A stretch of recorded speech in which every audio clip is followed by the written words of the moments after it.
Je m'appelle Guy Moussuil, je suis le président de l'IDAC. L'IDAC, c'est la plateforme de dialogue entre plusieurs acteurs, la société civile, le gouvernement et les entreprises minières, ainsi que les entreprises, les artisanats miniers, qui visent le développement durable dans le Grand Katanga. Ok, aujourd'hui nous venons d'assister à l'ouverture de cet atelier qui est plus précis par rapport à faire des échanges par rapport aux problématiques de l'exploitation minière. Qu'est-ce que la population peut retenir par rapport à ces assises? En fait, ce qu'il faut retenir, c'est que dans notre pays qui vit ou qui a son économie basée à grande partie sur l'exploitation minière, il se pose un dilemme parce que les ressources minières que nous avons sont importantes pour créer les richesses et avoir un entrain de développement économique.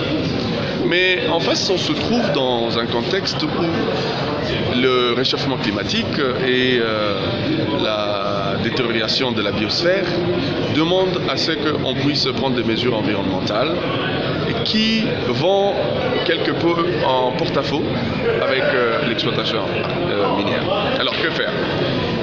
Nous avons pensé, l'IDAC et l'IDAKI, qu'il était important de réfléchir sur la question afin de faire jaillir le choc des idées, des orientations, des recommandations qui permettraient une conciliation entre ces activités ou ces points de vue, de sorte qu'on trouve des voies et moyens pour permettre des activités minières dans un contexte où l'environnement est protégé.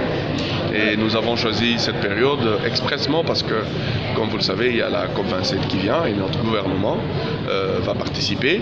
Et au niveau international, le Congo est pointé comme une des solutions maîtresses pour la protection de l'environnement. Alors il est important que le Congo en ayant aille d'une façon préparée, avec des arguments avisés et sache comment défendre notre pays pour qu'elle puisse profiter de cette opportunité pour entrer dans le concert des nations et prendre une place considérable. Il y a une question phare qui est intervenue lors du débat. C'était de savoir, est-ce qu'il est permis aujourd'hui, est-ce que c'est possible de faire l'exploitation minière dans des zones protégées? Je crois que Mme Tina a répondu à cette question parce que c'est une question très complexe. Maintenant, dans le contexte où nous parlons de l'environnement en général, mais la particularité des aires protégées laisse certaines inquiétudes d'avoir des activités dans ces zones.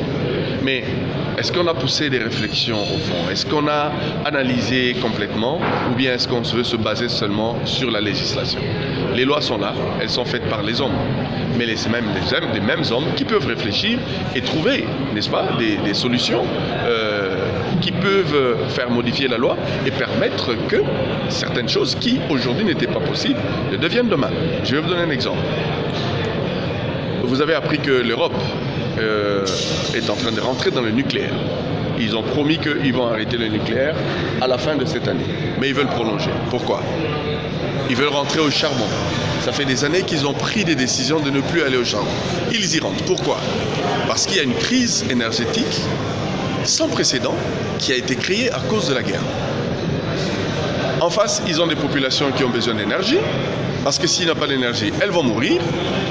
Et de l'autre côté, il y a l'environnement qui va être protégé, parce que si on ne la protège pas, on va tous mourir. Que faire? On laisse mourir les gens aujourd'hui ou on trouve des solutions de sorte que pendant qu'on protège les gens aujourd'hui, on voit de quelle manière on peut protéger aussi l'environnement. C'est dans ce contexte que je pense que nous devons tous nous axer. Et je suis convaincu que les intelligences sont ici pour trouver des voies et moyens pour permettre une exploitation, même dans les zones qui sont protégées.